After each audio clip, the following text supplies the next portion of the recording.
Almost 8 years after its initial release in November 2017, somehow Star Wars Battlefront 2 has returned. Except for a lot of us, it never really went anywhere to begin with.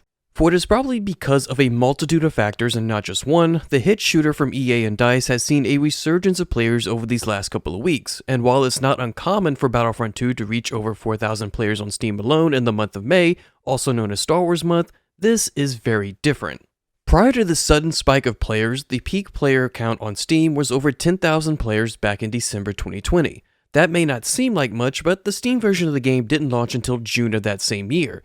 Now, as of May 2025, the all-time player peak on Steam is over 18,000 players, just as it was coming off a monthly peak of 1,500 in the previous month. And according to other Star Wars content creators with insider knowledge, the game has since peaked at over 300,000 concurrent players across all platforms and is outperforming hit games on consoles like Marvel Rivals and Apex Legends. So, how did we get here? Why is there suddenly an interest in a nearly decade-old game, and will we finally get a Star Wars Battlefront 3? To answer all those questions, let's go all the way back to the beginning.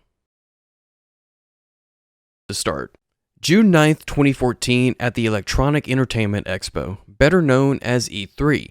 At this point, we're about a year into a 10-year exclusivity contract where EA is the sole publisher of Star Wars games, and here at E3, they just announced their first one, Star Wars Battlefront, developed by the creators of Battlefield, DICE.